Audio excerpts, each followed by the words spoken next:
Hello, good sir. What an intro. Wow. I said, are you ready? And then I'm giving you the blame on that one. Thanks, pal. Hey, man. All right, pal. This week, this is Critically Average Podcast. I'm Will. Elijah. That's my co-host, Yep. Elijah. Episode 21. Oh, we're getting there. Mm-hmm. You know what 26 is, right? Is that Endgame? No. Oh. It's half a year. Oh, 26 right. would be exactly half a year. That's cool. Because 52 is a year. I don't remember exactly when we started date-wise. I should go back and look. We But should have kept track of that. you can catch us on Spotify, Stitcher, YouTube's, iTunes, obviously, Castos, and our Twitter's at Podcast Average, and our Facebook page is Critically Average. So check all those out. You can send us an email on criticallyaverage@gmail.com. It's actually Critically Average Pod, but just go to the Facebook and it has a link, and you can send us a email, or you could just send us a message on Facebook. It's whatever. I don't care. And we currently have no emails. Nice. I just looked it up. My notes from the first episode are from September 7th. So I don't know if that's when I made these or last time I edited them, which would have been the day we recorded. Gotcha. So sometime in September is when we started. Nice. Sweet. Mm-hmm. But that's about right, because my page says 10/21/18, and I think I changed it 2 or 3 times and then just forgot about changing it every single time. I should probably take that away. Boop, boop, boop. Perfect. Okay, this week we got list as always. The list this week is top 7 Yep. train wrecks. So basically things that are so bad you can't stop watching them, or things that are bad that they just draw you in. Or like cringy sort of things. Or just like, you'll still watch it, but it's like, hard to watch. Kind of guilty pleasure too. Like, I really shouldn't be watching this because it's like I don't know, weird or right. Taboo or whatever, or not a social norm to be watching this. Yeah. And then after that we got the main topic. So let's discuss the main topic for a second. Okay. Since we kind of came up with it this week. Mm-hmm. Friday, to be exact. So we kind of wanted to, like, since we're young, right? Yes. But we have a pretty good resume when it comes to, what'd you say? Knowledge. We have a pretty good resume when it comes to movies. Like, we like to watch a lot of movies, and we're not just stuck in the drudges of the last few years. We also like to show people movies as Indeed. well. But so this goes back. Like, we watch. We're not. What do you call it? We don't prejudice and only watch movies from our time period. We go all the way back. Like, I'm fine watching movies from the 1970s any day. Yeah. So we thought we would do the best movies we think through the years, decades wise, but through the eyes of like a 21-year-old, right? Not through the eyes of like a 40-year-old. But I don't know if you did this, but you said you were going to talk to your dad. I didn't get a chance.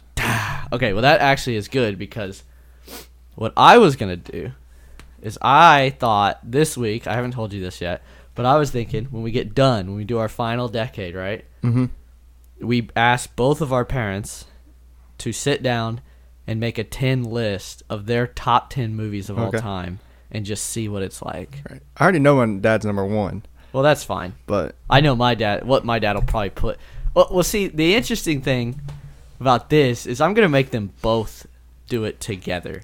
Oh, because I don't want to go through 20 movies with just my parents. So I'll just do my dad. Yeah, that's cool. And so I just want to see them like fight it out and see who what becomes number 1. But yeah, so I think that would be interesting. So what we're going to do is this week is all about the 70s. Yep. Basically because that's when our parents either grew up or were born. Yep. And so that we thought that'd be a good starting point.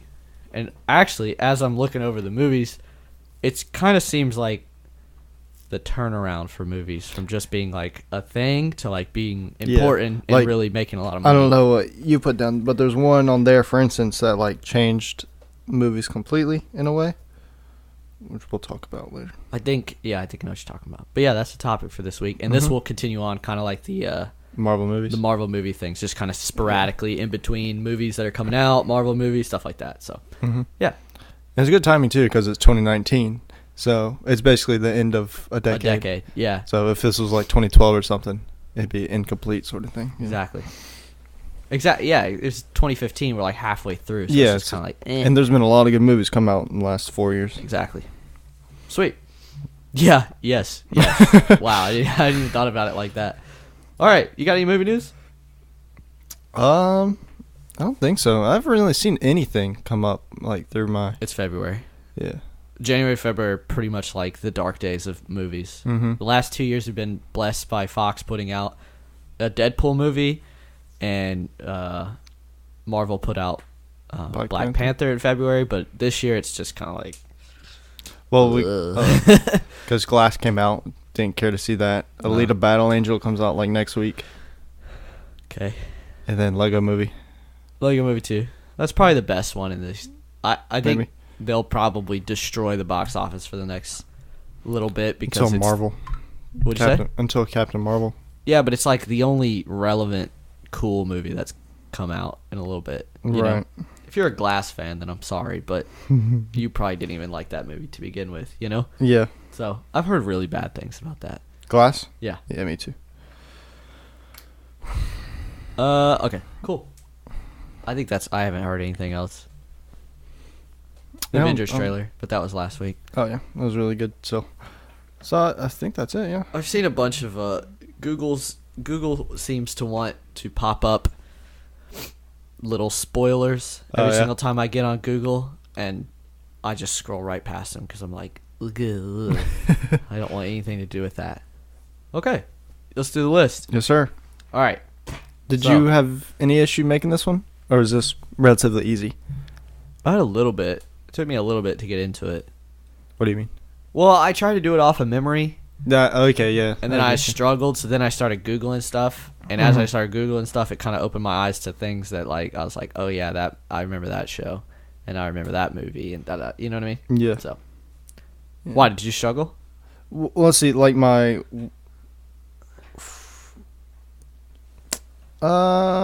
like 5 of the 7 were easy. And then finding the final 2 are like... Ugh. Okay, so your final 2 are basically honorable mentions. Kind of. Well, no, I mean, because I ranked them in like order of what's it called. So like I found my number 6 and 7 first, and then when I found my like 4 and 5, for instance, they went ahead because I'd rather watch those other 2 than. Okay, well, let's talk about that. So I ranked mine as like kind of like the most cringy or most bad, but also the most good. So like if it's just kind of a little bit cringy and really not that bad, then it was low. But if it's like super cringy but like really really good, then it ranked really high on my list. That's how I did it. Yeah. I cool. understand. All right, what's your number 7? My number 7 is Batman and Robin. Oh yeah. Yep. I thought about putting that on here, but found some other stuff to put on there instead. That's good. Yeah. The George Clooney one, of course, with Robin. I think the main reason it didn't make it on my list is I think it's still bad. No matter like it's still bad. If it came on TV right now, I would not spend the time to sit down and watch it. Let's put it that way. But that is probably a symptom of seeing it over and that's over. True. Well, you've been exposed to Batman products more than I have. And for some odd reason, we just watched it and watched it and watched it. I'm like, this is awful. Yeah, that's crazy. Shoot, what was I about to say? Well, it's not necessarily like if it's on, I'm gonna watch it, even though it's bad. It's like while I'm watching it, how much I'm like, ugh. And it's fun to make fun of. Yes. Like every single time Arnold opens his mouth, you're like, haha, here comes something. Yeah, exactly. Like my number 1, for instance, like I'll explain a lot more what I mean by that, but we'll get there. I love the Bat credit card. That's just like a moment in film that you just sit there and go, what? Like who directed that one? Was it Schumacher? Yeah. What else has he made? I don't even know. We're really showing our knowledge right now, aren't we? You were bragging about it earlier. What? Like our movie, like resume. Backgrounds and resume. But I mean, does anyone care about that? Yeah, like that person? I mean, I'm not gonna waste brain space to figure out what Schumacher's made. Okay, right. My number 7 is Shameless. Have you ever seen Shameless? The TV show? Yeah. Yeah, I've seen some. It's like I haven't watched it from the beginning. Right.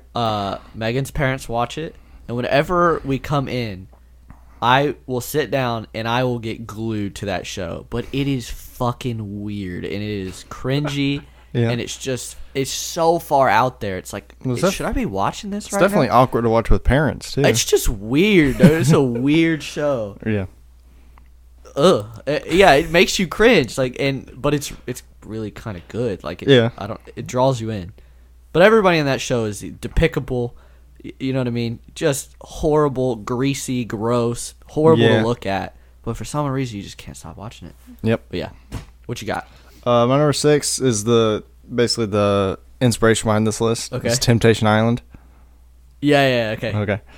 So, my inspiration for this list is also on this. Okay. Yeah, so the whole premise of 4 couples that are like at a crossroads in a relationship. Yep. And the thing is, these aren't like new relationships or something. They've been together for at least 2 years or so. Like some of them have been for 8. Like one of them anyway, right? Who's been dating for 8 years? I know. Well, they're still really young. They're all under they're like 28 or younger. Okay. So they got together young. Yeah. Know? And it's just that's definitely not the best way to test someone's relationship. Yeah, no, it doesn't seem great. Mm-mm. No. It's also awkward that they basically like feed them ways to be because unfaithful. Like near the beginning of the show, they'll like the 4 women will be sitting over here and the 4 men will be sitting on one side, kind of like this. Yeah. And then on the opposite side, there's like 8 single males and 8 single females. Yeah. And then one by one, they get to go pick who they want to have a date with that day in front of their boyfriend or girlfriend. And like, it causes all this drama who they pick and like, oh, I feel good because I'm prettier than her or something. You're just like, oh my god. It's just fishing for a reaction. It is. Absolutely. And it's so hard not to watch. Yeah. Yeah, that shows. I might have to check that out with Megan and see what she says about that. Oh yeah. She'll probably be all up in arms with that. I don't know. It might be on Hulu, but I'm Where do you guys watch it? It comes on USA, like after wrestling. Okay. For me, so like if I have a login, so if USA puts their shit out there, I can get in there. Oh okay. Yeah, because it comes on Tuesday nights at 10, which is SmackDown ends at 10 on Tuesdays. So, like, if I'm watching that, Brooke's like, hey. It's Temptation Island. Yep. USA, huh? Yeah. It used to be a show back, it was like from 2001 to 2003. Like, it was a show, and then they rebooted it. That was like the peak of weird MTV shows, yes, right? Very. Yeah. All right. My number 6 is, this is a conglomerate, okay, because there's too many to name. Oh, boy. All the repo shows. Do you know what I'm talking about? Like Repo Man or South Florida Lizard Lick Towing and all that shit. Yep. Yeah. That stuff, those shows are they're fake as hell most of the time, right? Yep. They follow people that you would never, like, hang out with in real life.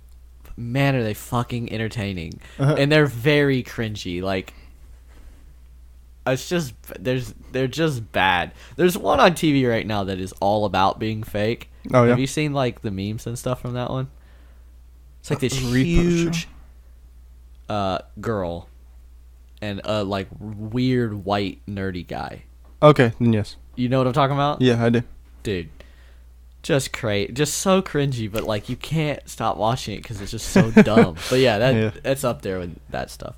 Gotcha. So. All right, my number 5 is Charlie and the Chocolate Factory. The movie? Mm-hmm. From the 70's? That's Willy Wonka. Charlie, the newest one, with Johnny Depp. Excuse me. I apologize. I didn't know they had different names. Oh, they do. So one's Willy? Yeah, the first one. Pocket Cat is making himself known. Hold on just a second. All right, keep talking. Yeah, they're different ones. Like the one from I don't remember what year, but the newest one with Johnny Depp and... Oh, there he comes. Yeah. Yes, that one. Yeah, the dark one. Where kids die and shit. Yeah. Like that, it's like stuff of nightmares almost, man. Yeah, that movie's crazy. Yeah. And yeah, it's definitely a good candidate for the, like, it's cringy, it's weird, but you just can't stop watching it. Yeah, exactly. The beginning of both of those movies always get me. Where there's like 6 people laying in one bed eating bread. Yeah, and It's just so weird. Yeah, I don't know. My number 5 is Jackass. Oh, okay. I thought you love. Oh, you do love these. I do. That's the thing. But it's one of those things where, like, for example, I wouldn't want to be known as like the guy that loves Jackass, I guess, right? Does that in turn make you a jackass? I don't know about that one, but I don't know. That show basically lives off that. Oh yeah. Being cringy and being I don't know, weird and just funky, and you just can't stop watching it because everybody loves watching other people get hurt. I don't know why. Yeah. America's Funniest Home Videos is basically a whole, ridiculousness is a whole show made on that, and it's got 10 seasons, so obviously people like it, right? Yep. And Jackass just went, well, what if we just do it to ourselves on purpose and see if people like it? And it's just hard to stop watching. Hi, how are you? What else was I gonna say? Oh, the reason it really makes it on this list is because anytime my mom walked upstairs, I immediately clicked off of it. It's like that's the perfect indication that it's a train wreck, because you're just like, don't see me watching. You're this. ashamed to watch it. Yeah. Exactly. What's your number 4? 4. This is a new one, a new show. The Masked Singer. Ooh, Yeah. Like I haven't watched it, but it does look like it could be weird. So I watched the first episode. Okay. And the whole thing is it's a bunch of celebrities or singers that are in these costumes, and Which, by the way, the costumes are like weird, way over the top. Mm-hmm. Like when you hear the Masked Singer, you expect like maybe like a masquerade mask, like an or something opera. like that. Nah, dog. No, It's like thing, yeah. And so, like the first one, for instance, like spoilers, that they unmasked it and it was Antonio Brown, the Pittsburgh Steelers receiver, and so the panel of judges, like themselves, make the show cringy. Yeah, I've seen their reactions. They like overplay it a lot. Yeah, Yeah, exactly. Like I mean, they got like Robin Thicke, is that his name? Yep. Yeah, they have Ken. I don't know, the guy from The Hangover, the Asian guy the for doctor Community. guy Yeah, Dr. Ken or Yeah. whatever. They have him and these 2 other women, but they're just terrible. Like they're not. Robin Thicke, you could say, is talented, but the rest of them are like just people with personalities. Realistically, yeah. And that's what Nick Cannon's doing. Get him back on AGT, man. Facts, right? Actually, Tyra's gone now. It's Thank God. Terry. It's Terry Crews. Which is Terry good. Crews. Mm-hmm. Aren't they doing a season of The Best? Yeah, the winners and stuff. The winners. Like previous winners are in it too. Oh, that's kind of. I wanted it to be like the runners up. Oh, I got you. Is Light Balance back in it? I don't know.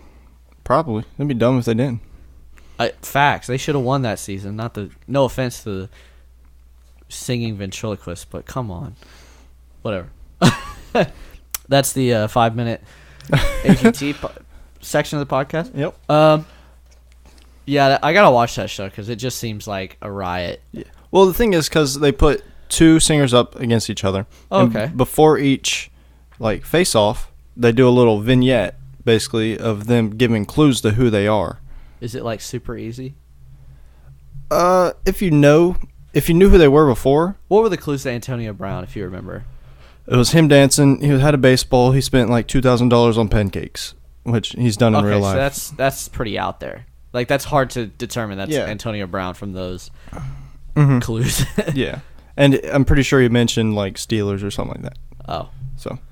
But then it could be Juju, Well, no, the like pancake thing, for instance. Like Antonio Brown spent like $2,000 one time on pancakes or something. And they showed him at like a diner paying the bill, and it was like $2,000. Like really? In the vignette. It was him and his mat, like in the full costume and stuff. Why did he spend $2,000 on pancakes? I don't know.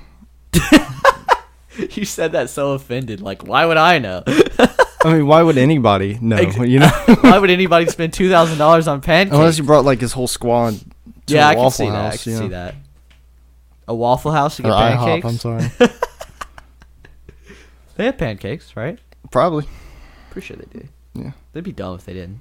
I mean, does IHOP have waffles? I don't know. They have burgers for some reason. IHOP.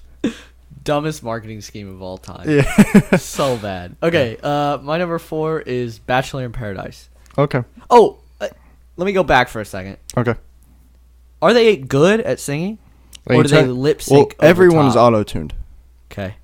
So, like, everyone's voice good. is disguised, but still no. Yo, have you seen that meme this week that it shows, it says 21 Savage without auto-tune? Have you seen that? Yeah. And it's him just singing really, really British. Yeah. That shit is hilarious.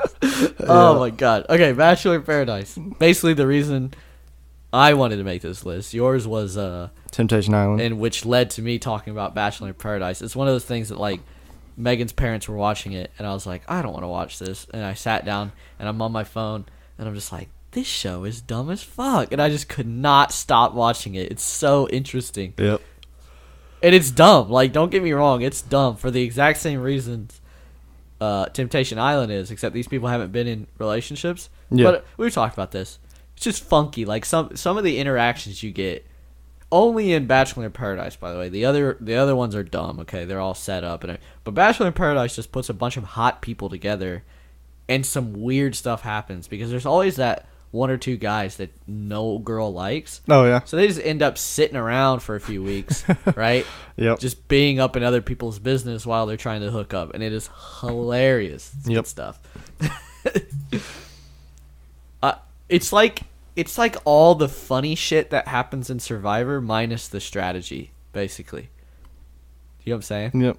All the funny little romantic stuff that happens in Survivor minus the games and everything like that. Yeah. The actual fun. Yeah. And then the dates are cringy as hell.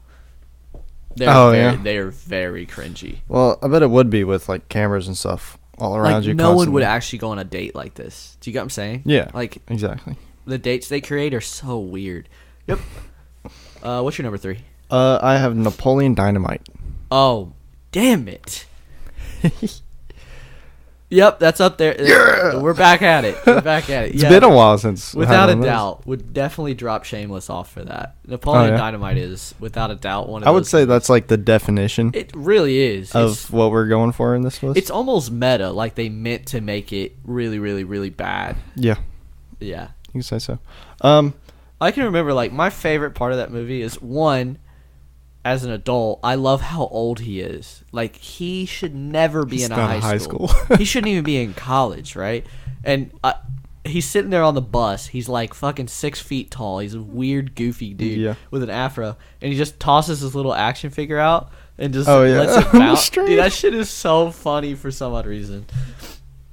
God, he's being a little pain in the butt. I know. Those are my shoes, buddy. Yeah, that's a good one. Why'd you choose it? Choose Napoleon Dynamite? Yeah. Well, like, my uncle a long time ago called it the pink poodle of a movie. Something so ugly, but you still just want to look at it, you know? I mean, it's just like, I don't even know if they hired, like, writers for that movie. I agree with you on that. I think they had like a what do you call it? They ran out of money. We're like, all right, we can't hire a writer, so well, they had like a screenplay, right? Because they obviously have this like map story. It out. I'm putting up air quotes right now, but then it feels like they just sat the actors down and went, okay, do it. You know what I mean? Because there's some scenes in there like you can't tell me. I guess you could, but like the scene with the milk. Yeah, that just seems like something I'll give you one. With. Like there's a time where Pedro in there. He was like sick or something, and he was really hot, so he just shaved his hair, right? So there's like a 5-minute thing in them just trying to find him wigs. Just like he shaved his hair just for getting him a wig, and then it's like, all right, nothing else.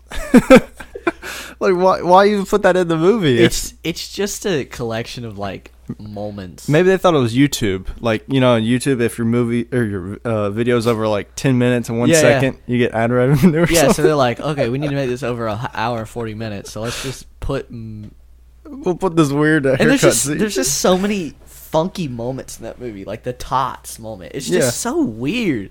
Dude just punt like, hey, give me your tots. It's just so funky. Exactly. I'm glad it got made though, because it's just it's just like a gym. Yeah. Just sitting there waiting to be viewed. I remember in middle school, chuck this football over that mountain. One of my teachers in middle school had 2 bobbleheads in his classroom, and there was a Napoleon and a Pedro one, and Nice. a kid asked him one day, "I was like, why do you have these bobbleheads?" And he was like, "Well, it's because I don't want like the next generation of kids to forget about it." Like his words exactly. Wow. He's like, "I don't want people to remember because things get remembered or forgotten so easily Yeah. with the amount of the quantity of new product and Yeah, there's a stuff lot of coming in." stuff that comes out now. 71% of Rotten Tomatoes. Nice. 2004, huh? Wow. 15 years ago. To think that movie came out while we were like alive, just because of the aesthetic of that movie is so old. Right. That's a funky one. That's a good one. My number 3 is Tenacious D. Oh, nice. Yeah, that's a great movie. That's hilarious. It's right up there with Napoleon Dynamite. Was just like, what the hell am I watching? Right. And it's just Jack Black at his like. I feel like they just went, "Hey Jack, what do you want to make?" And he's like, "Look at this." And they're like, "Fuck it, let's do it. Let's just see what happens." Well, they battled the devil. Exactly. Tenacious D feels like what God, what's that movie called? See, I've never seen it. That's why. It's like the 2 rocker dudes. Do you know what I'm talking about? No, not Bill and Ted's. Shit. Is it the one with Michael Myers? Is that the one you're talking about? I think so. Yeah. Wayne's World? Wayne's World. Thank you. You're wrong. Tenacious D feels like a love letter to Wayne's World, I feel like. But just like over the top. I gotcha. You know what I mean? Yeah. And you introduced me to that movie. You're like, "Have you never seen this?" I was like, "No, what is Tenacious this D? junk?" It was great. And yeah, that movie's just nuts. Have you been watching his YouTube? Who? Jack Black? No? He started a gaming YouTube channel. Did he really? It's called Jablinski. Yeah. Jablinski? Mm-hmm. What's that stand for? It's just Jack Black. I don't know. He just came up with it. Ski? Jablinski. Jablinski. I'm Uh-huh. gonna have to check that out. Yeah. What does he play? Well, like his first one was like Fortnite, obviously. Hey man, there's a new game coming out soon. Gonna dethrone Fortnite apparently. Coming out soon. It's already out. Yeah. It looks pretty good. I haven't really. Gotta love the memes that came out with it though. The what did it cost? And it says Titanfall 3 not in production anymore. Respawn Entertainment. It's like, it cost everything. Yeah. Because I think Titanfall's a better. I love the Titanfall games.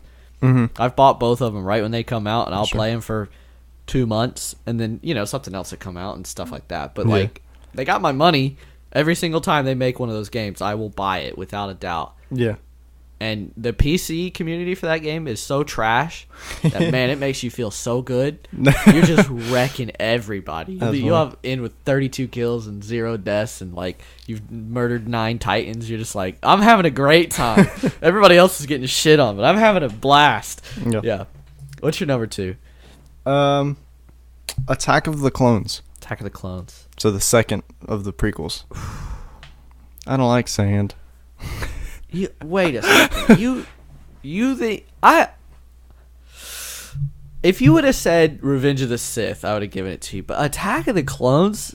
That's by far the worst one. But you can watch that? I'd watch it, yeah. I'd sit there and watch it over like A New Hope, for instance.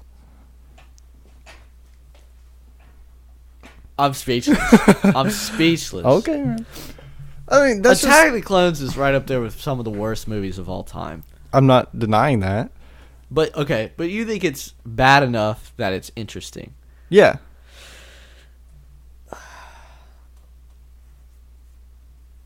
Man, we might have to do a study on this one. We might have to sit you down and make you watch that movie and see if you still feel the same way afterwards. I haven't seen it in like. I think you forget how 7 years. life-sucking that movie is. You Probably. get about an hour and 30 minutes in, and you're just like, fucking kill me. But the There's thing- nothing it's just happening. That's just what I grew up on. Yeah. So I remember that more.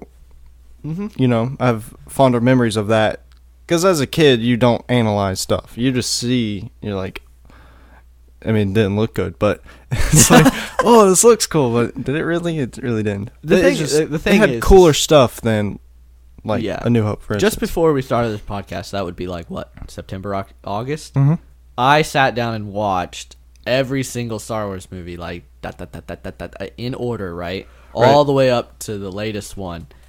And let me tell you, I almost gave up on the second movie because it was Attack of the Clones, and it took everything out of me, dude. Yep. Everything. I was like, oh, it's so bad. Yeah.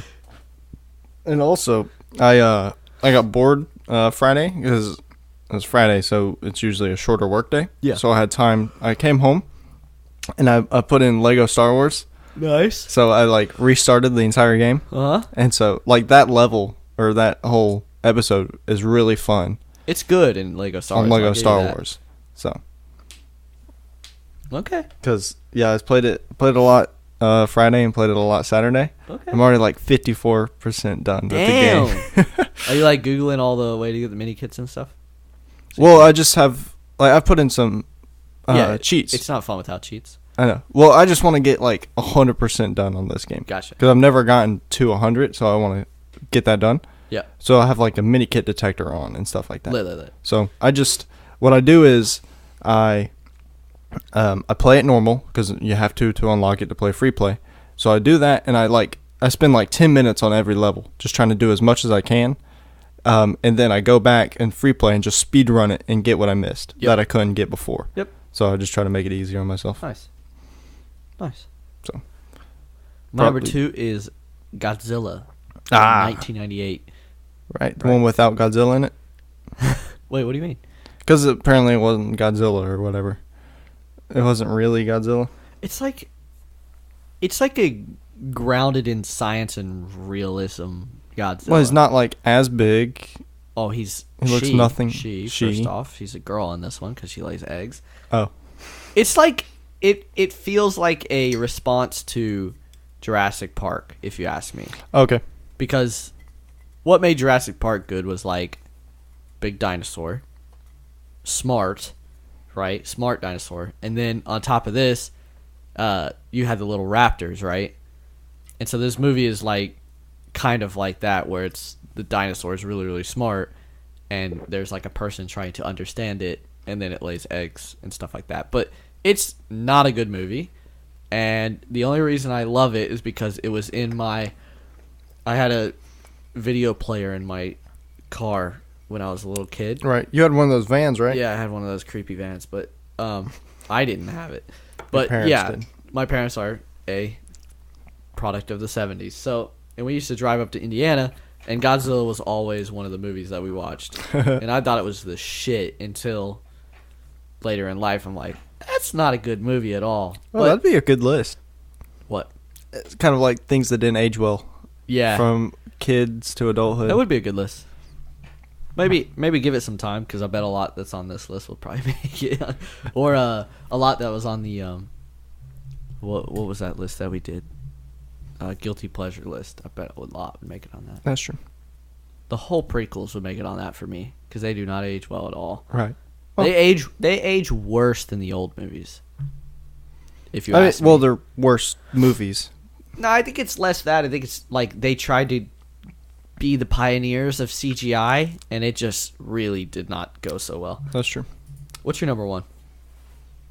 Yeah, we did too. All right, so this one is a little different. I'll do some explaining, but this one's very, like, personal. Okay. So it's a very vague, but it's just wrestling in general.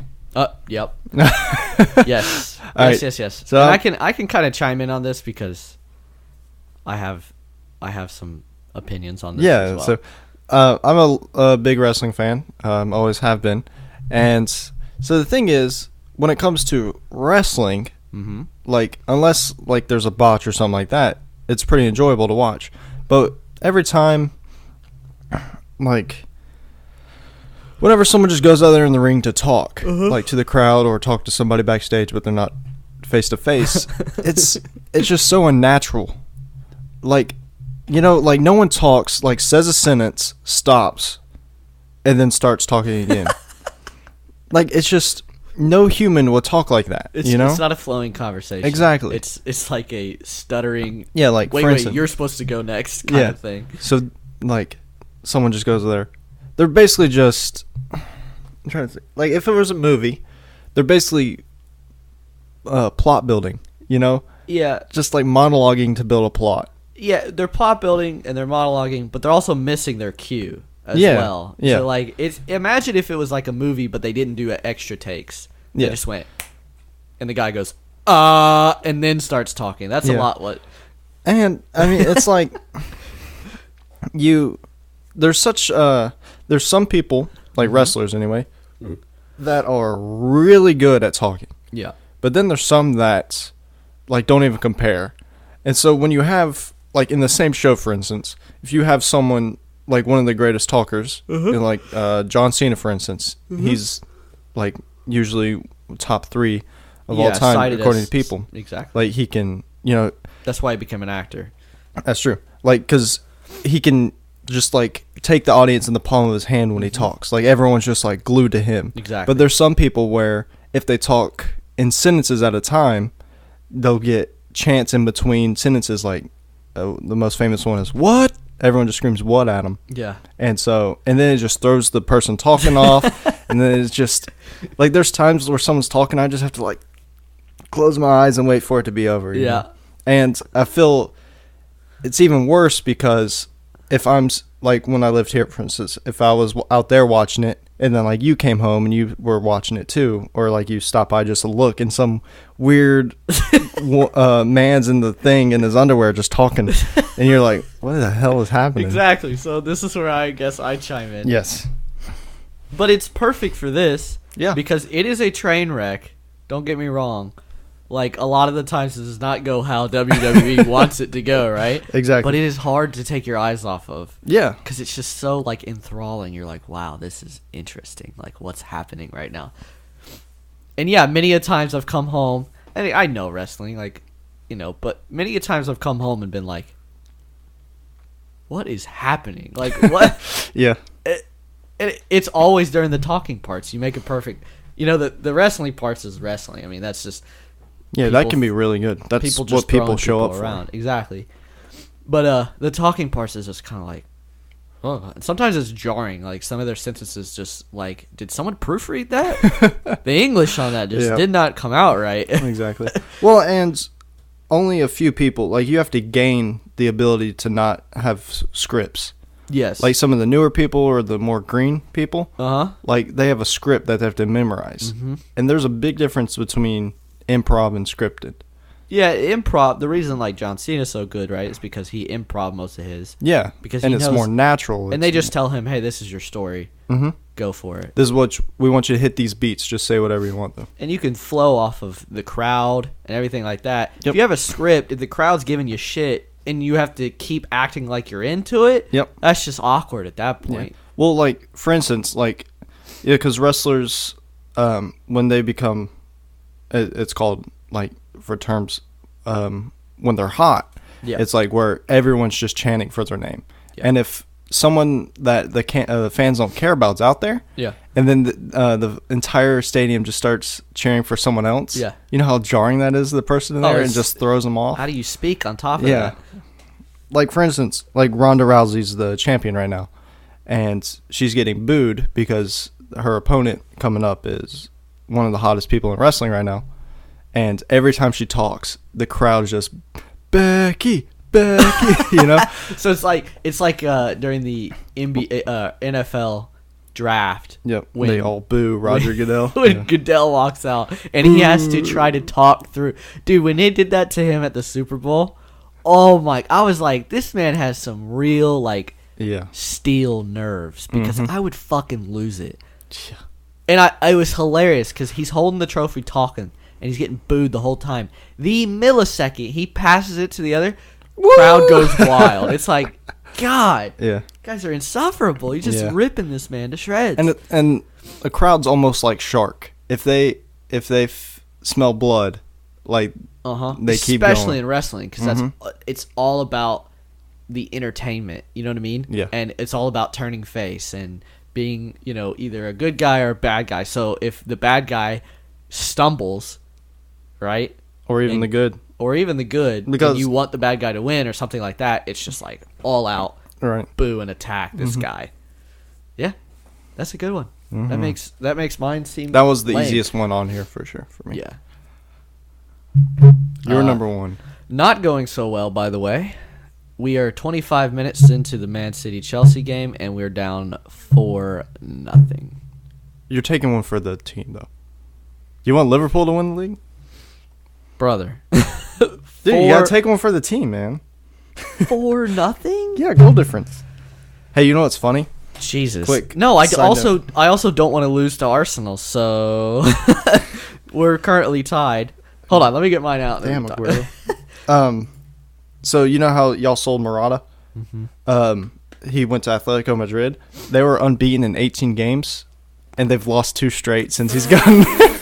He's ass, dog. He's ass. Yeah. That's the Premier League talk of the week. All right, my number one is a show that I don't even know if you've seen. It's called Skin Wars. Yes. I have. This show is the perfect balance between cringe and entertainment. Yeah. It's so weird. First off, the what do you call it? The topic at hand is just strange, right? Okay. Like body painting is just weird. Yeah, it is. And the people they get on there exemplify this because they're fucking weird. Okay? There are some weirdos on this show. And then it's like a very poorly made production. You got what I'm saying? Yeah, yeah. Like it's not a great, it's no Hell's Kitchen. It's no, you know what I mean? There's not a good funding behind it. Exactly. So you pile all this on. It's like, oh, it should be awful, right? Nah. It's perfectly cringy, perfectly weird. And then you stick all these people in a room together and it just gets really funky. And it just turns out to be a super interesting thing. That's all I can explain. It's just the perfect train wreck where everything says it should be awful, but me and Megan watched all 3 seasons in like 3 weeks. Like we just knocked them out because it's just so entertaining for some odd reason. You just can't take your eyes off of it. That's pretty much it. Cool. Yeah. That was a good list. That was a good list. We always do. What'd you say? We always have a good list. I mean, come on. You ready to talk about some 1970s movies? Yeah, man. All right. So, did you make like a list or something? I just stuck a few on there and we could talk about it. You can just start with one of yours and see if it's on my list as well. Okay. Let's go from there. All right. Well, Mr. Host, you started off then. Okay, I will. So I think probably my favorite movie of the 70s, we'll just start with that. And one that I didn't think was going to be the best, but I think we watched this in high school, or maybe I saw it in college. I can't remember. But it's One Flew Over the Cuckoo's Nest. Okay. That movie is incredibly good, and it's just like it's about a strange topic, you know, Right. where a guy gets admitted to a mental institute, and he doesn't think he belongs there. Right. And the people around him, he immediately prejudges as just being the weirdest group of people of all time. And it's just a story about, I don't know, this man's journey through, you know, mental institution and stuff like that. And it's just good. Gotcha. Yeah. I did see it when I was doing research and stuff. I've never seen it or really heard anything about it. Really? So I left it off. Yeah. I think you should watch it. It's really good. It's why you? I was just thinking if I should watch it or not. Oh yeah, I could, or I could not. Well, I think it's one of the best. See, that's the thing about it, right? Is I was forced to watch it because I was either in class, okay. But now that I've seen it, I wish I would have willingly watched it because I think it's the best of the 70s from what I have written down. I mean, The Godfather is pretty far up there, but that's everybody's like, oh my god, I fucking love The Godfather. You know what I mean? So. Yeah. But yeah, I think you should watch it. It's really good. And Jack Nicholson is like perfect in the way he does it. And you think it would be boring because it's just about mental institutions, but it's interesting. Like things happen. Yeah. Like he basically steals. They go on a trip, right? Right. Like outside of the institution, and he basically steals everybody and just does his own thing for a day, and then comes back, and they're all like, "Where the hell were you?" And he was like, Whatever. It's funny. There's some interesting parts in it. It's a really human movie too, like just good human stories. Cool. What you got? Well, I made a list, but they're not in like any particular order. I just it's just put a list down a of movie. movies that were good during the 70s. Yeah. So the one I was talking about earlier in the episode is Jaws.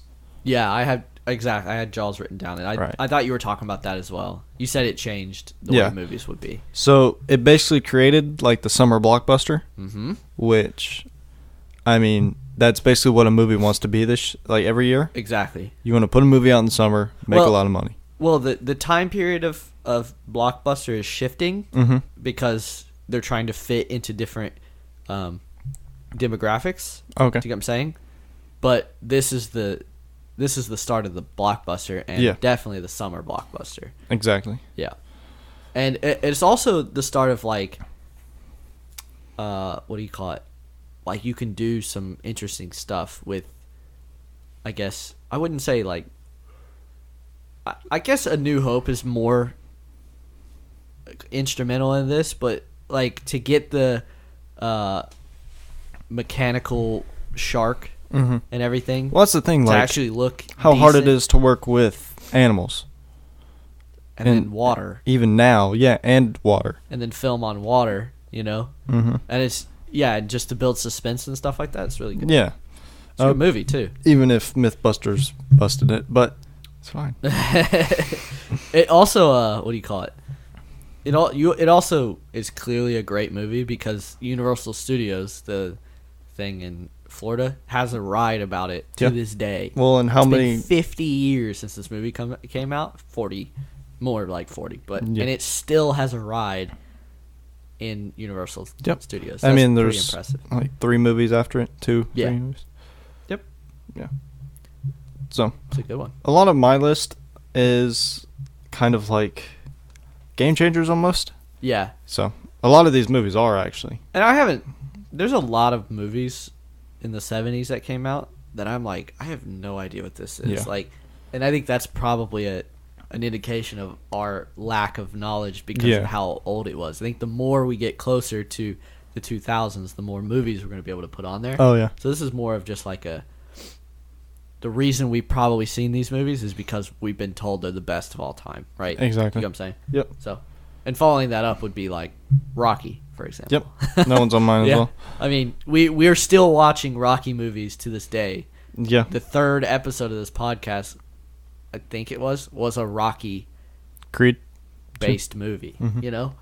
So, and Rocky, like, people will go see Rocky movies no matter how bad they are. I mean, Rocky 4 is trashed. Yeah, the street fight one. Yeah. And it's just like, you know, everybody will go see it. Yeah. I mean, it's iconic, too. It's the Philadelphia Steps. The ultimate underdog story. Yep. Like, I don't know if there was one before it, but there's never been a story like that before, movie-wise. This also, I think, was the breakout year for actors. Like, having an actor, you know what I mean? Right. That could lead a certain franchise, movie, stuff like that. Yeah. You know? Well, because you got Robert De Niro breakout this year. You got... I was about to say, besides those two, I don't know if there's been any series or, like, multiple movies in one franchise. Exactly. Before Rocky and No, I don't... You know Godfather. what? I think this might be the start of that.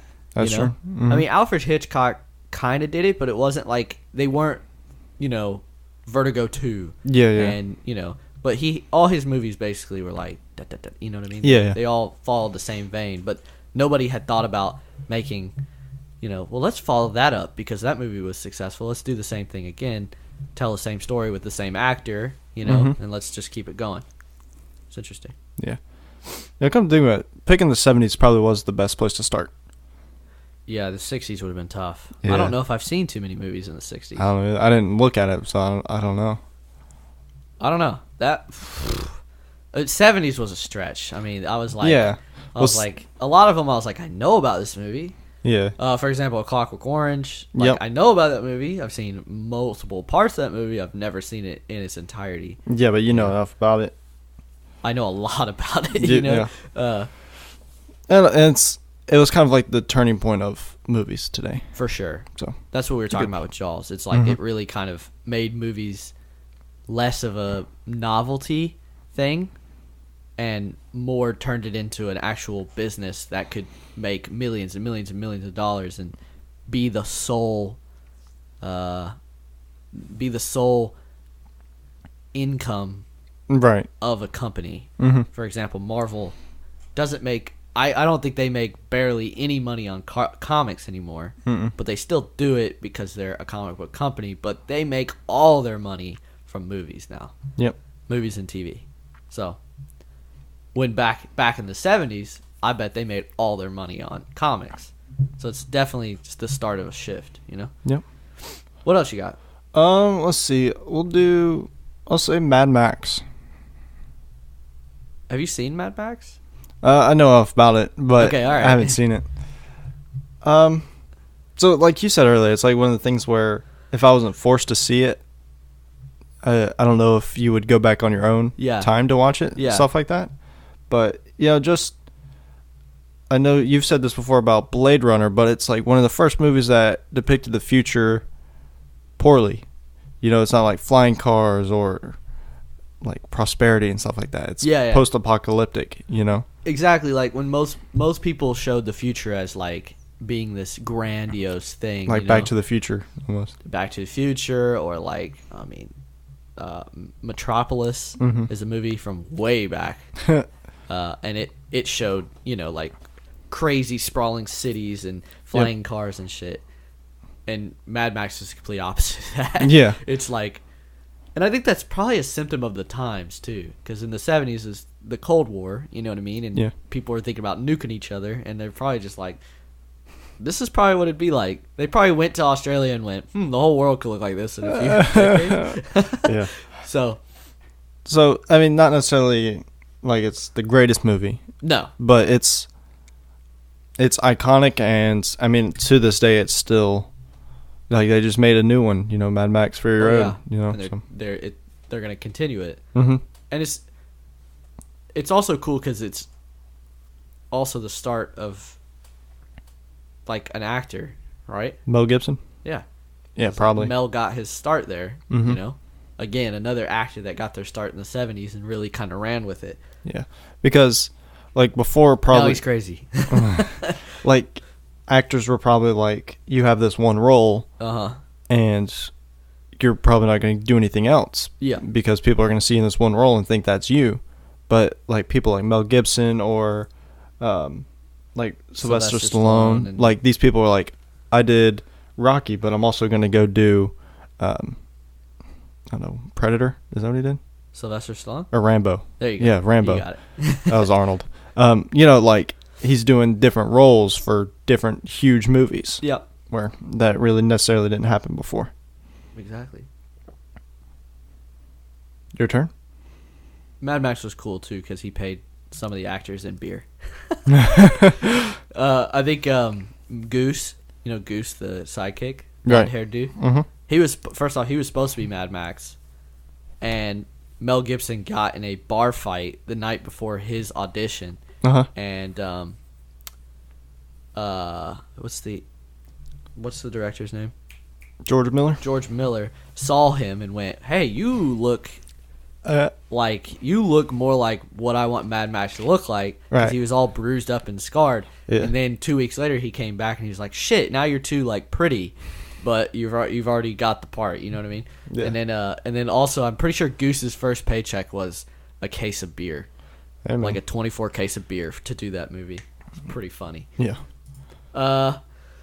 Let's see. And now George Miller's super rich and making humongous budget movies. Like he doesn't have to pay anybody in a case of beer anymore. That's for sure.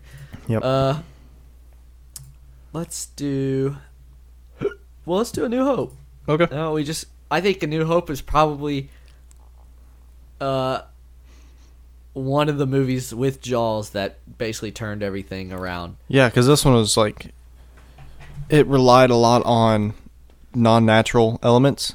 Like CGI to some extent, like puppetry, stuff like that. And miniatures and, just doing things that no one else had done yet. Mm-hmm. And also telling, I mean, back then, they thought it was like a super compelling story, because it's, I don't know, I think it's also interesting how they just kind of started it. Yeah. Do you get what I'm saying? Mm-hmm. Like, they just kind of, like, nowadays, from our perspective, 4 just kind of is the middle. It's the 4th. Exactly. But back then, it's just like, it was called a Star Wars. A New Hope. You know what I mean? Yeah. Star Wars. It was just Star Wars, yeah. And then they named it A New Hope when they kept moving on, and it's like, no one really thought about that yet. And it has, it's like, it has elements that no one's even done, like the Force and lightsabers. I mean, you got a Wookiee, you got whatever Yoda is, Exactly. It's just so interesting, and like it did so well at world building that you want to know more about the world of Star Wars. Where you didn't necessarily have to do a whole backstory for the first 30 minutes of a movie. It literally jumped in like Darth Vader invading on the ship. Yeah, the rebel ship. It just starts. Starts. And they're just like, where are the plans? And you're like, the plans to what? They're like, a Death Star. What the hell's a Death Star? Exactly. It's like, what's this girl? Why is she important? Yeah. And then you end up on Tatooine. And you're like, what is this? Is this another planet? It's just like, really the only thing that filled you in was the scroll at the beginning. Yeah. So I got a question for you about the scroll. So it's in a galaxy far, far away, right? Yeah.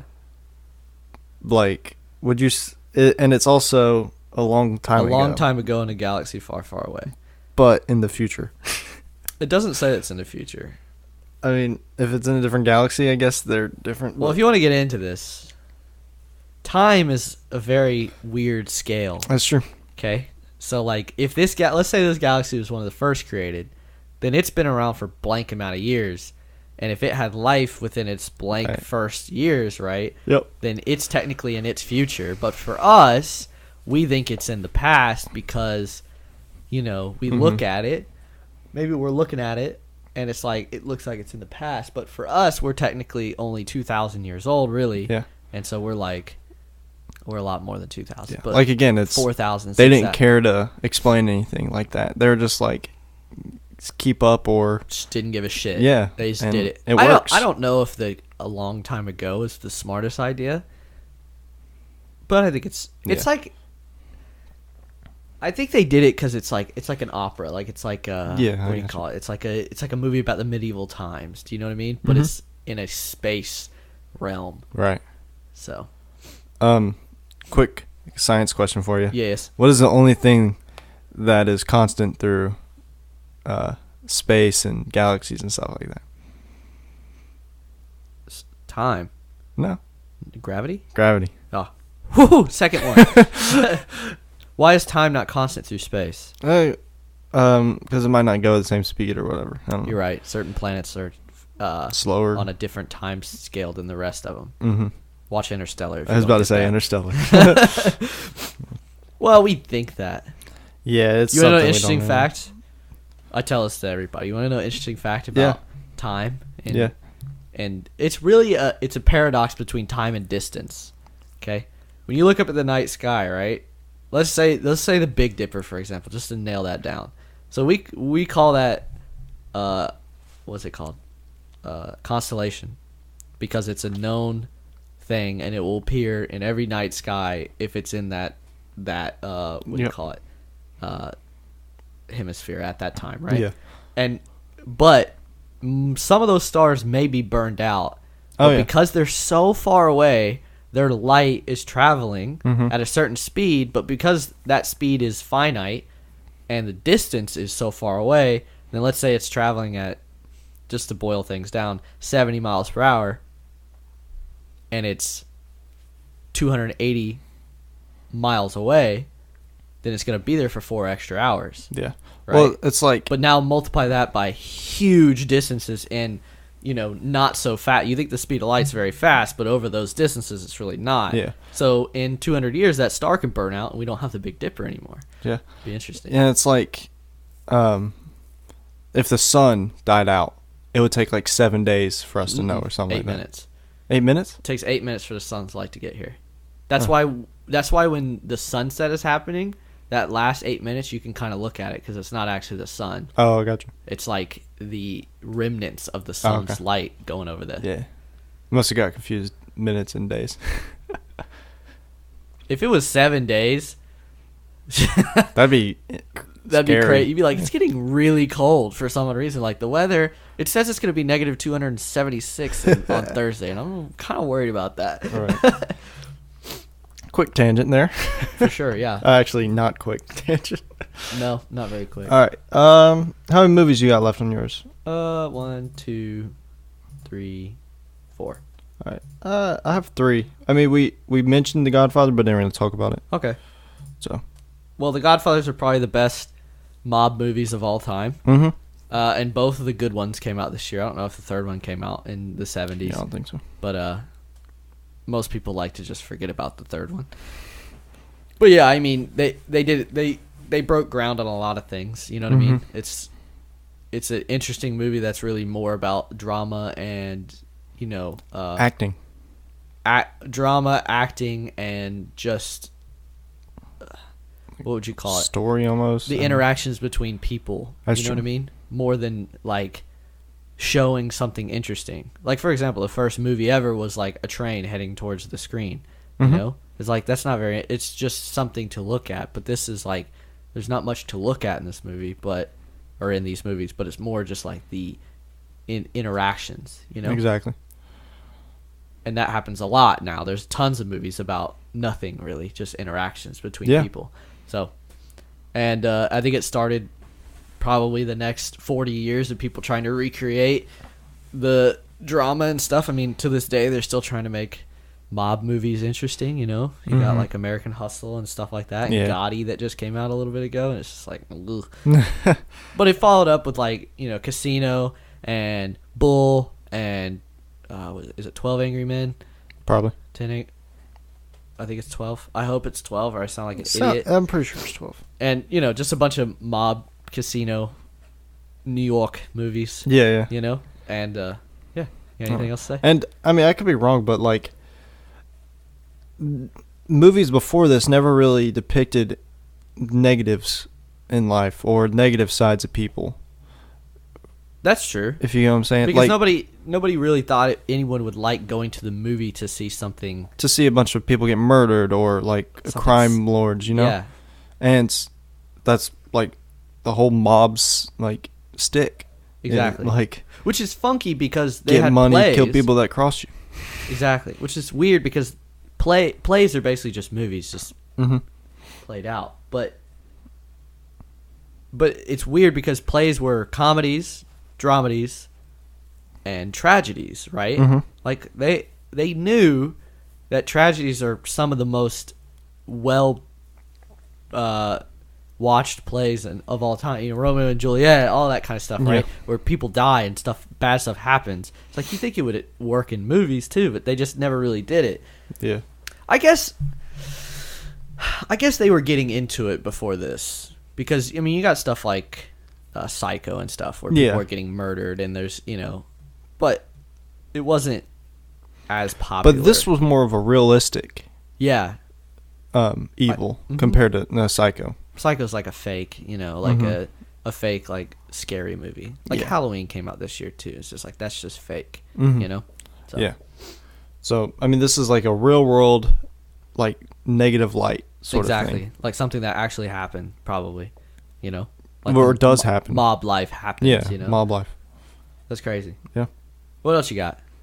So I have Dirty Harry. I've never seen the Dirty Harry movies. Well, I haven't either, but I've seen, like, this falls under the category of an acting leading a movie. Exactly. Compared to scenes and... He's still doing it to this day. Yeah. Well, I mean, it's... Clint Eastwood in this was like his breakout almost. Yep. And he wasn't even supposed to get the role. Really? Yeah. And someone else was supposed to get it, but I don't remember how. I forgot what it said or whatever, how he got it. They get fucking lucky or what? Yeah. Well, I mean, like, it's some of the most quotable. I mean, it's like some of the most badass scenes in the thing where... And it's even like movies that may pop up later quote it. Yeah. Like, for example, Bruce Almighty, he's like, "You feeling lucky, punk?" When he looks exactly, and then he's got a gun. You remember that? And he's like, "Oh, what do I do with this?" Yeah, that's straight out of Dirty Harry. Yep. So, yeah, again, like it's kind of like the revolution of actors. Yeah. Being driving forces behind movies. I mean, Clint Eastwood is now still acting, directing, and his son is now an actor. So it's like, you want to talk about a legacy that's made from maybe a mistake, you know, or a lucky mistake of getting the right guy in the role. Mm-hmm. That's crazy. Yeah. I got Grease. We've talked about Grease. Oh, your favorite. I love Megan's Grease. favorite, right? She likes it. Oh, I thought she loved that movie. She loves musicals, so she's all over it. That's funny. Brooke hates musicals. Really? Yeah, we talked about this. Even like TV episodes. If they start singing, she's like, ugh. I don't mind musicals. Oh. They're all right. I hate musicals that sing just because they're singing. Like they like, it doesn't really fit. Grease kind of falls in that category a little bit. Like when they're fixing a car and all the guys start singing, I'm like, have we ever broken out in a song doing no. No one does, you know? Yeah. But yeah, Grease is a classic. Okay. And guess what? They're remaking it. What? An actor. Oh, Travolta? John Travolta. Yeah. You know?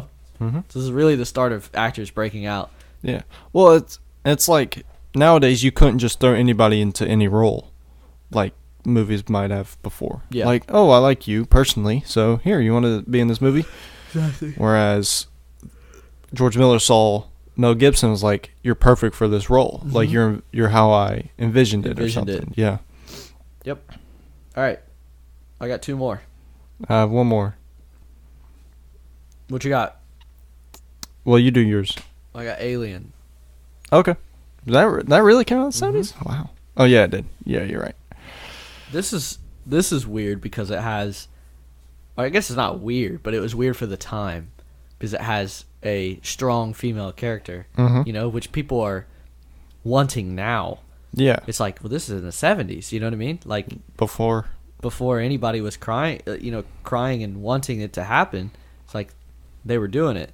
So, and yeah, Sigourney Weaver is amazing, and she nails that role. And that movie is so freaking stressful, dude. I don't think I'll ever watch that movie again. It gave me heart palpitations. Like, it's bad. And, yeah. That's a good one for, like, special effects. It's near the end of the 70s, first off. Like, it relies on something that's not natural. Not like real. That Alien, for instance, isn't real. It isn't, like, something you can just be like, get us as Alien. You have to like make something. You have to make it move. Like, and if it's CGI, you got to make parts CGI or something. Yeah, and it also broke the mold of, like, you know, I think all movies in the 40s, 50s, and 60s depicted aliens as like the same kind of thing. You know, like these weird bulbous, tall things with little antennas. And then Star Wars kind of broke that open and was like, nah, they can look like us. You know, because I mean, Star Wars is technically not on Earth, but a lot of everything there is technically alien. Even though they're very human, and they have very humanoid alien-looking things, and they have very, like Jabba the Hutt, like Jesus, like right? Chewbacca. He's like a dog, but a humanoid dog. Exactly. And then so Alien took it and went even further with it and made the Xenomorph. Yeah, I'm just not gonna butcher it. Like I just did. Yeah. We all know what you're talking about. Xenomorph. Xenomorph. Ha! There we go. Okay. And that is one funky design. It's also very creepy and yeah. And this movie obviously is important because they literally made a video game about it that made tons of money and a lot of people played it just a few years ago. And it's based off the first one. Yeah. You know? So, yep. What you got? All right. The last one on my list is Monty Python and the Holy Grail. Yes. Is that yours? Yeah. Oh, sweet. Well, I have another one actually. Oh, okay. But yeah, Monty Python's great. Yeah. Instantly quotable. Oh, the whole movie. Easily, yeah. Yeah. So, it's like I don't know, like, comedy wasn't like a huge thing quite yet. Yeah, and it wasn't, like, none of the movies that pop up when you Google best movies of the 70s are comedies. And this one is. Like, this one's, if you say 70s, this is one of the first ones that come to mind. Exactly. And it's comedy. It's kind of, you know, almost meta in a way as well. Oh, for sure. Well, like, they're moving around, and they have their guys doing the coconut shells behind them to simulate horses, Yep. Yeah, like nothing like that's ever happened before. No, and it's also like it is stood up the test of time. Mhm. I mean, we watched a movie last year that had a Monty Python and the Holy Grail reference, Yeah. and it's a movie that is fully CGI. Okay, there's not a single shot in the entire movie that doesn't have some CGI thing in it. Okay, Yeah. it's about a virtual reality world. Ready Player One, I'm talking about. Yes, and they with have the holy hand the grenade. holy hand grenade in it. It's like that, Like something medieval. It's a medieval movie. Exactly, and it's funny because those movies are polar opposites, right? Mm-hmm. One is steeped in, realistic, funny humor, Yeah. and just being dumb, and way back in the 70s, and everything's just like this weird, Yeah. practical effects and everything like that. And then the other one is just complete CGI, it's completely different, and they're referencing a movie way back from the 70s. Mm-hmm. Sweet. It's I would beg to. I would go out on a limb and say that it is the most viewed 70 movie today. I would think so. I think more people go back and watch Monty Python than any other Today. movie from the 70s. Maybe The Godfather. Yeah. I would agree with that. But I know people that watch Monty Python and the Holy Grail every single year, like on repeat. Exactly. Yeah, it's just nothing like this has happened before. I mean, there's been like Charles Manson? No. The silent actor? Oh, Charlie Chaplin? Oh, we're really showing. I know. But like that, for instance, like he was a comedic actor. Yeah. But like it was like situational comedy or something. Whereas in Monty Python, they're like, he fights Charlie the guy. Chaplin. We had Okay. it. He fights the guy. He cuts his arms and legs off. 'Tis but a scratch. It's but a flesh wound. It's a great movie. So it's satirical. I mean, they have a hand grenade, and they're supposed to be in medieval times. There's a rabbit that decapitates man. It's Oh god, it's so funny. a game changer. Good stuff. Mm-hmm. You had one more, you said? My last one is Taxi Driver. I don't know if you've seen it. Mm-mm. I think it's Martin Scorsese's breakout, I would say, and he's made a whole bunch of stuff. Yeah. And you remember what you were saying about The Godfathers being like bad? You know what I mean? Like showing something. Oh, dark yeah, like in a the pit. dark side of everyday life. Taxi Driver is all about that. You know what I mean? Oh, okay. Like it is very dark. It's a Martin Scorsese movie. I mean, he made 7, so he doesn't shy away from the. He's not holding back at all. Like he's gonna show the nastiest stuff, and that's also Robert De Niro's breakout, and we will probably be talking about him in the next few decades for sure. You know what I mean? Yep. So, yep. Sweet. That's all I got. That's cool. 70s was rough. Took a. Yeah. Well, we'll have a lot more movies like 80s, 90s, 2000s. I think the 90s is going to be a blast. Oh, Because I man. think when we were a kid, we probably grew up on what our parents wanted us to watch, not Yes. what was coming out. Mhm. And that's probably going to be all 90s. Well, and I'm very thankful my parents didn't take me to movies as a kid, because I can't stand people that do that now. Yeah, facts. So, Yeah, if I was watching a movie, it was normally at home until I Yeah. was like 10 or 11. yeah. Well, they never took me to movies that a kid shouldn't be in, or I hate that. It for some reason, it just feels awkward the whole time you're there. yeah, Like when you're at Deadpool and there's a 6-year-old kid down the lane and people's heads are getting cut off, you're like, you can't enjoy the movie as much because you're like, should this kid be watching this? Right or if they're loud, or instance.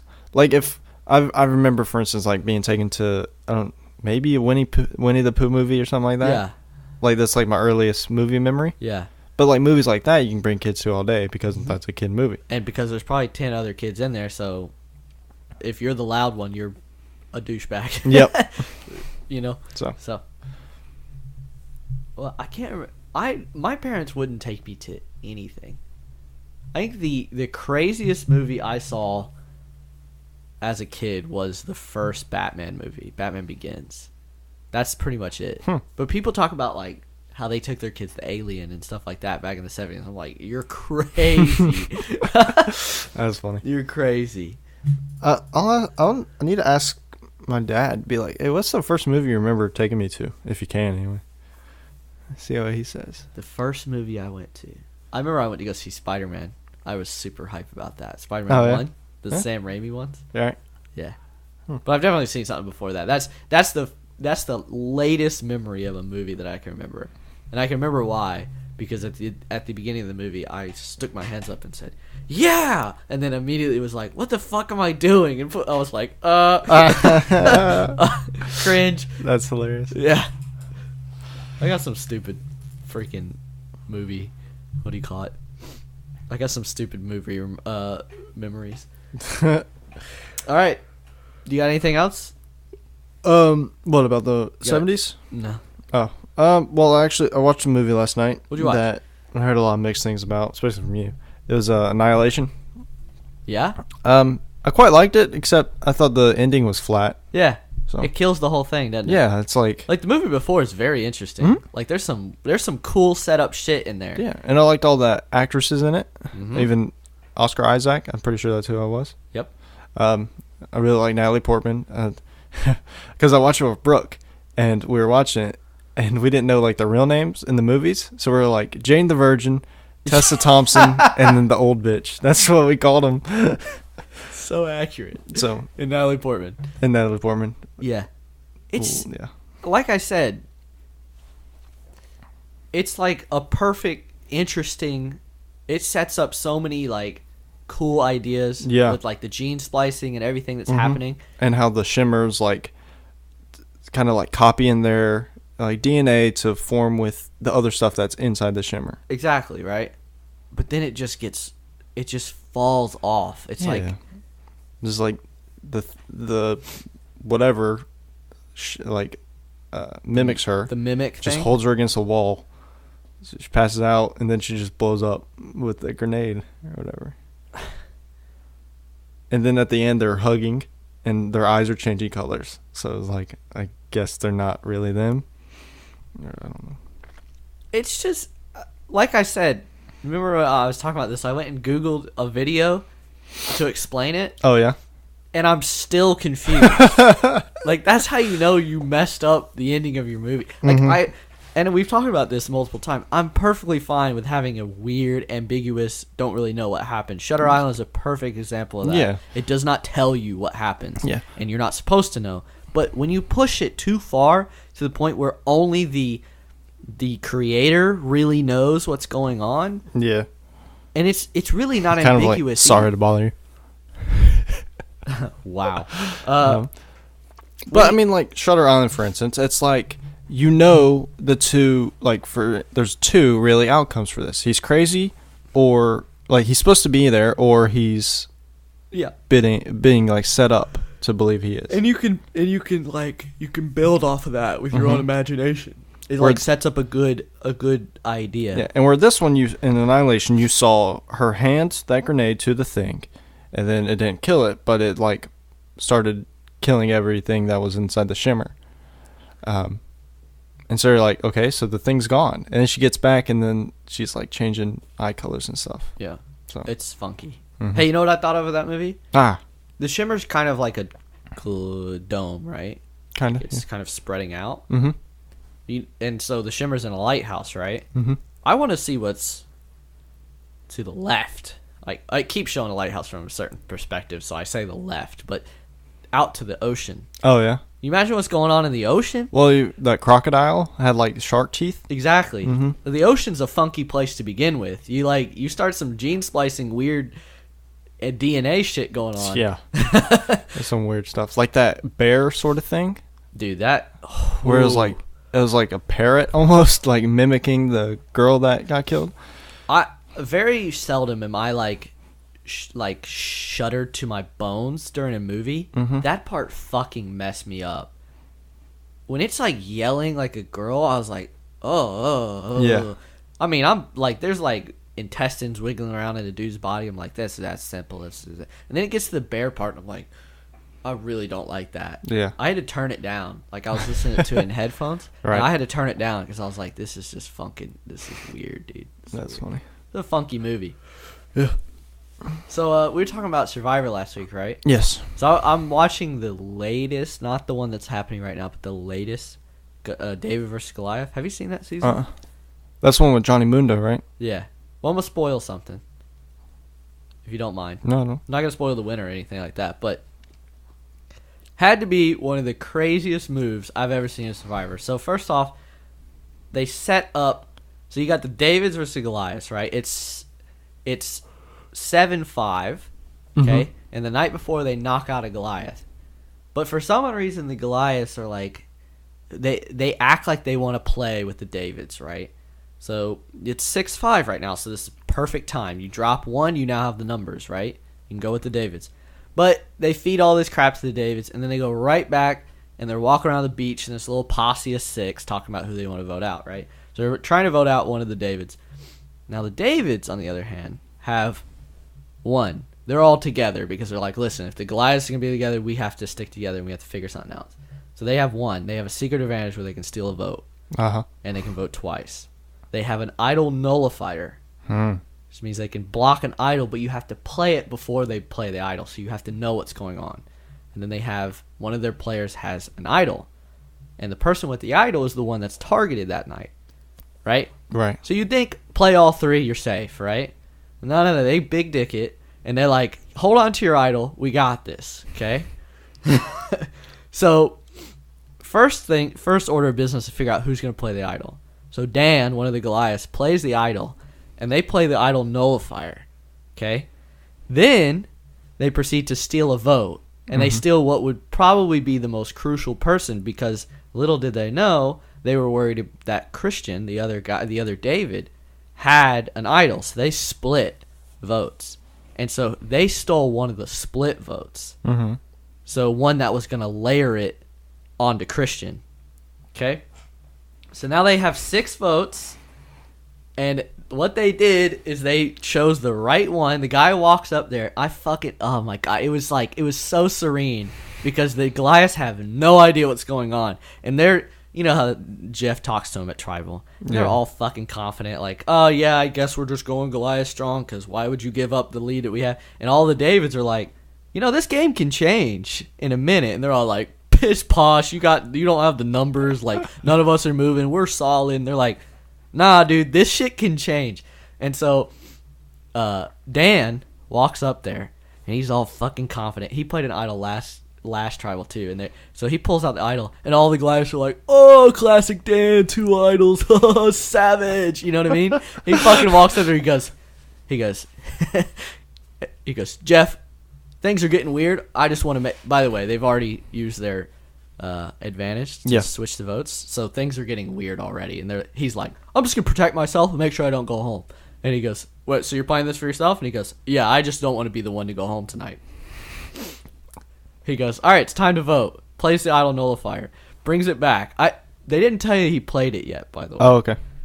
So they do their votes, and I'm sitting there like, well, if they still vote for Christian, they still have the numbers, and it'll be a tie, right?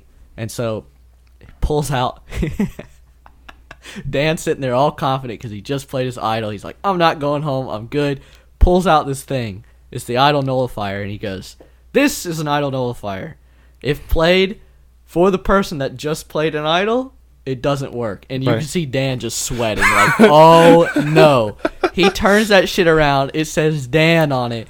And all the Goliaths just go, oh, fuck. Like, we were way too confident. Yeah, and they voted Dan out. It was so serene. Nice. And they get back to camp, and it is just awkward, dude. Yeah? Everyone is just like, and all the Goliaths are just like, just traumatized dead because that's just the thing about that game.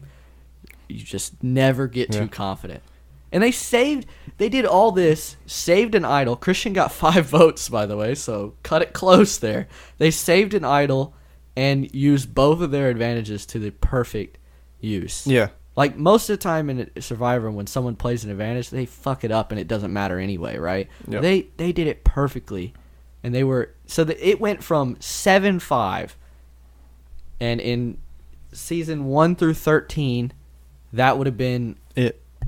Those 7 would have been in the final 7. Right. But now it's 5-5, and it's like, uh-oh. Mm-hmm. Yeah, crazy. Nice. Do you know what the new season's about yet? No. Huh. It says it's going to be a game changer. I'll let you know. Okay. Because I'm going to watch it day by day or week by week with Megan. So. I could, if I wanted to. That means I have to sit there and watch it. Is that too much? No, I mean like live. I have to be there like. Cause what time? When and what day does it come on? I think it's Wednesday. I'm not sure, but yeah, you would have to actually like sit there and watch it, wouldn't you? You could DVR it. We don't have that. Ah, we have a streaming service. Okay. Gotcha. Which one? Spectrum. Okay. Gotcha. Well, anything else? Oh yeah, I thought about this mid-episode. I saw something on Twitter. It was like, it took like every scene of Spider-Man Into the Spider-Verse took like a month to create. Wow. Yeah, like I'll see if I can find it exactly. But like considering that movie is like that long, it took a couple years just for them to like fully just like render it out or whatever. That's incredible that it's been in production for that long and we haven't known about it. Yeah. You know? That's crazy. Do you already know what the list is for next week?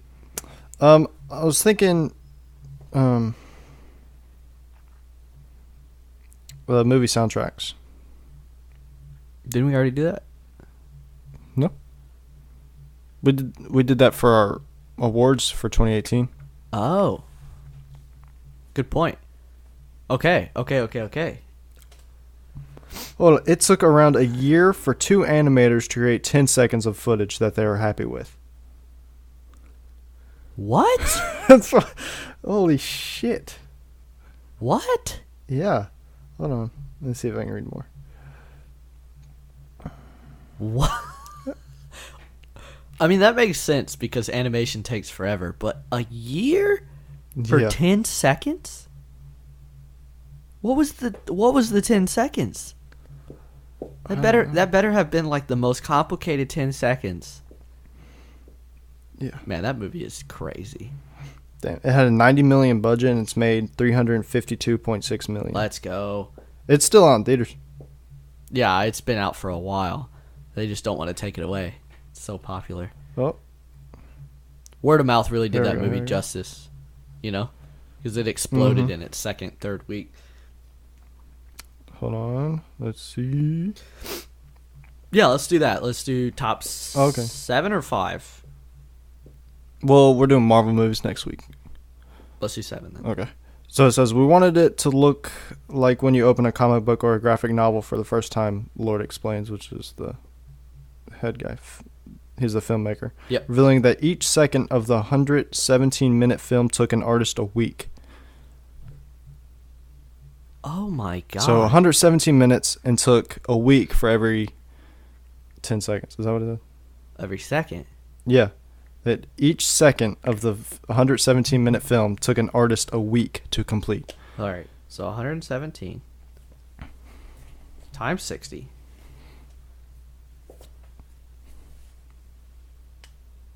And it's 117 minutes. So then so you do...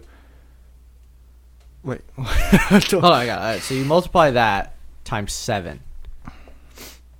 And that'll give you how many days it took. Wow. Okay. Now we divide that. So technically, if that's true, it took 136.5 years to make that movie. Years or days? Years. Oh. It took 49,000 days. Something's wrong there. No, I think it's more like you had enough animators. Oh, yeah. That's You know what I'm saying? Mm-hmm. You had enough animators, and I doubt every single scene Took that long. took that long. Yeah. You know? I mean, it is Sony, so they have plenty of resources. Yes. And all you have to do really is, like, once you make a scene, you can kind of, like, extrapolate that. Mm-hmm. You know what I mean? So... Like a copy and paste almost sometimes. Well, yeah, I mean, certain scenes you just kind of move their mouth, you know, like if they're just talking. Mm-hmm. That movie's just so good. Yeah. I cannot wait for it to come out on, like... Oh, yeah, I'm buying it immediately. Yeah, same. immediately. Like Blu-ray, digital, HDR, whatever the fuck. I just want to see it again. Right. So good. All right. I believe that is it. All right, brother. I'll see you next week. All right. Top 7, and we're doing what, 2 movies? Thor and Homecoming. Thor Ragnarok and Spider-Man Homecoming. 2 good ones. Yeah, we're getting down to the end. All right. Adios. Toodles. Peace.